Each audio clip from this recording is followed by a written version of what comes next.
ಏನ್ ಸಮಾಚಾರಕ್ಕೆ ಸ್ವಾಗತ. ನಾನು ಜಗದೀಶ್ ಕಾಶಂಪೂರ್. ಈ ಕ್ಷಣದ ಪ್ರಮುಖ ಹೆಡ್ಲೈನ್ಸ್ ನೋಡ್ಕೊಂಬರೋಣ ಬನ್ನಿ. ಧರ್ಮಸ್ಥಳ ಬುರುಡೆ ಕೇಸ್ನಲ್ಲಿ ರಾಜ್ಯ ಸರ್ಕಾರಕ್ಕೆ ಮುಜುಗರ. ಸುಪ್ರೀಂನಲ್ಲಿ ಅರ್ಜಿ ವಜಾ ಆಗಿರುವ ಬಗ್ಗೆ ನಿಮ್ಮ ಗಮನಕ್ಕೆ ಇರಲಿಲ್ವಾ?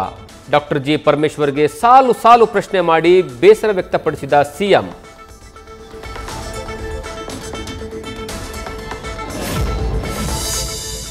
ಪಿಐಎಲ್ ಅನ್ನ ಮೆರಿಟ್ ಆಧಾರದಲ್ಲಿ ಸುಪ್ರೀಂ ಕೋರ್ಟ್ ವಜಾಗೊಳಿಸಿಲ್ಲ. ಧರ್ಮಸ್ಥಳ ಕೇಸ್ ತನಿಖೆ ತಡೆಯುವ ಅಂಶವೂ ಆದೇಶದಲ್ಲಿ ಇಲ್ಲ. ಚೆನ್ನೈಯ ಪರ ಸುಪ್ರೀಂ ಕೋರ್ಟ್ನಲ್ಲಿ ವಾದಿಸಿದ್ದ ವಕೀಲ ಕೆವಿ ಧನಂಜಯ್ ಸ್ಪಷ್ಟನೆ.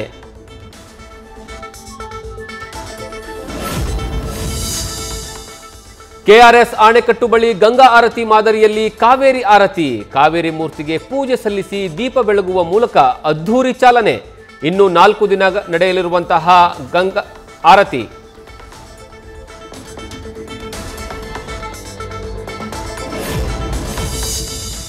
ಕಾವೇರಿ ಆರತಿ ಯಾವುದೇ ಕಾರಣಕ್ಕೂ ನಿಲ್ಲೋದಿಲ್ಲ. ಅಂದುಕೊಂಡ ರೀತಿಯಲ್ಲೇ ಯೋಜನೆ ಅನುಷ್ಠಾನಕ್ಕೆ ಸಿದ್ಧ. ಕಾವೇರಿ ಆರತಿ ಕಾರ್ಯಕ್ರಮದಲ್ಲಿ ಡಿಸಿಎಂ ಡಿಕೆಶಿ ಸ್ಪಷ್ಟನೆ.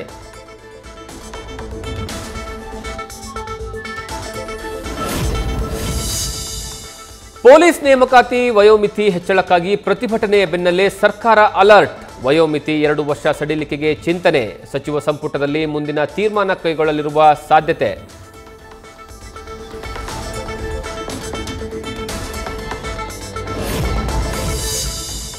ಧಾರವಾಡದಲ್ಲಿ ಪೊಲೀಸ್ ನೇಮಕಾತಿ ವಯೋಮಿತಿ ಹೆಚ್ಚಳಕ್ಕಾಗಿ ಪ್ರತಿಭಟನೆ. ಅನುಮತಿ ಪಡೆಯದೆ ಪ್ರತಿಭಟನೆ ನಡೆಸಿದ್ದಕ್ಕೆ ಎಬಿವಿಪಿ ಪದಾಧಿಕಾರಿಗಳ ಮೇಲೆ ಎಫ್ಐಆರ್. ಸಾರ್ವಜನಿಕರಿಗೆ ತೊಂದರೆ ಕೊಟ್ಟಿದ್ದಾರೆಂದು ಕ್ರಮ.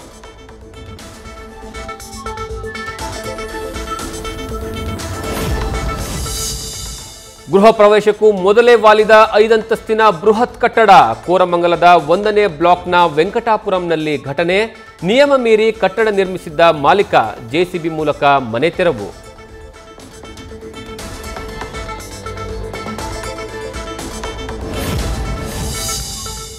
ಈ ಸ್ವತ್ತು ನೀಡಲು ಲಂಚ ಪಡೆದು ಸಿಕ್ಕಿಬಿದ್ದ ಪಿಡಿಒ. ದೊಡ್ಡಬಳ್ಳಾಪುರದ ಹಾದ್ರಿಪುರದ ಗ್ರಾಮದಲ್ಲಿ ಬೆಳಕಿಗೆ. ಪಿಡಿಒ ಶಿವಾನಂದ ಮರಿಕೇರಿ ವಿರುದ್ಧ ಕ್ರಮಕ್ಕೆ ಗ್ರಾಮಸ್ಥರ ಆಗ್ರಹ.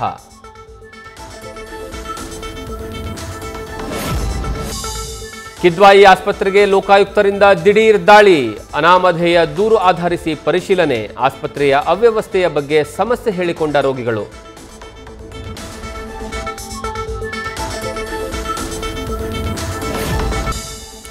ಮಹಾರಾಷ್ಟ್ರದ ಡ್ಯಾಂಗಳಿಂದ ಭೀಮಾ ನದಿಗೆ ಅಪಾರ ಪ್ರಮಾಣದ ನೀರು ಬಿಡುಗಡೆ. ಕಲಬುರಗಿ ಜಿಲ್ಲೆಯಲ್ಲಿ ಗಾಣಗಾಪುರದ ಬೃಹತ್ ಸೇತುವೆ ಮುಳುಗಡೆ.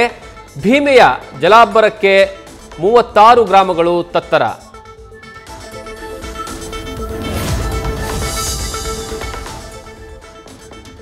ಅಫಜಲ್ಪುರ ಜೇವರ್ಗಿ ತಾಲೂಕಿನಲ್ಲಿ ಅಪಾಯದ ಮಟ್ಟ ಮೀರಿ ಹರಿತಾ ಇರುವಂತಹ ಭೀಮಾ ನದಿ. ಅಧಿಕಾರಿಗಳ ಜೊತೆಗೆ ಪ್ರವಾಹ ಪೀಡಿತ ಪ್ರದೇಶಗಳಿಗೆ ಸಚಿವ ಪ್ರಿಯಾಂಕ ಖರ್ಗೆ ಭೇಟಿ. ಜನರಿಗೆ ಸಂಕಷ್ಟ ಆಗದಂತೆ ಸೂಕ್ತ ಕ್ರಮ ಕೈಗೊಳ್ಳಲು ಸೂಚನೆ.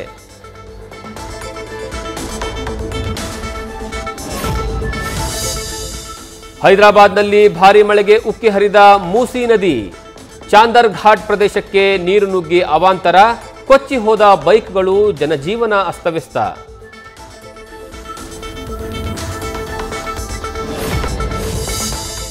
ಲಡಾಖ್ನ ಹಿಂಸಾತ್ಮಕ ಪ್ರತಿಭಟನೆ ಬಳಿಕ ಸೋನಂ ವಾಂಗ್ಚುಕ್ ಬಂಧನ. ರಾಷ್ಟ್ರೀಯ ಭದ್ರತಾ ಕಾಯ್ದೆಯಲ್ಲಿ ಬಂಧಿಸಿ ಜೋಧ್ಪುರ್ಗೆ ಶಿಫ್ಟ್. ಮುಂಜಾಗ್ರತಾ ಕ್ರಮವಾಗಿ ಲಡಾಖ್ನಲ್ಲಿ ಇಂಟರ್ನೆಟ್ ಸೇವೆ ಬಂದ್.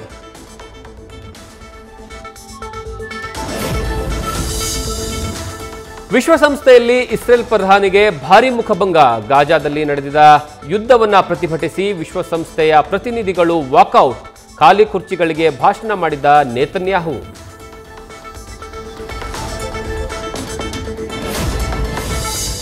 ವಿಶ್ವಸಂಸ್ಥೆಯಲ್ಲಿ ಪಾಕ್ ಪ್ರಧಾನಿಯ ಉದ್ದಟತನ.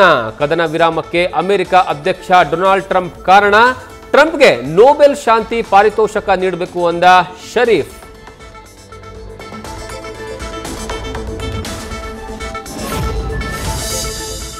ಮೈದಾನದಲ್ಲಿ ನರಿಬುದ್ಧಿ ಪ್ರದರ್ಶಿಸಿದ್ದ ಹ್ಯಾರಿಸ್ ರೌಫ್. ಫರ್ಹಾನ್ಗೆ ಬಿಗ್ ಶಾಕ್. ಹ್ಯಾರಿಸ್ ರೌಫ್ಗೆ ಪಂದ್ಯದ 30% ದಂಡ. ಇನ್ನೊಮ್ಮೆ ಹೀಗೆ ಮಾಡದಂತೆ ಪಾಕ್ ಆಟಗಾರರಿಗೆ ಎಚ್ಚರಿಕೆ.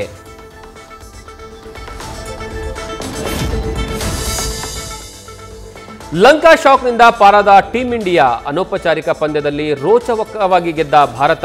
ನಾಳೆ ಭಾರತ ಪಾಕ್ ನಡುವೆ ಏಷ್ಯಾ ಕಪ್ಗಾಗಿ ಫೈನಲ್ ಕಾದಾಟ. ನ್ಯೂಸ್ ಫಸ್ಟ್ ನಿರ್ಭೀತಿಯಿಂದ ನಿಮ್ಮ ಪರವಾಗಿ.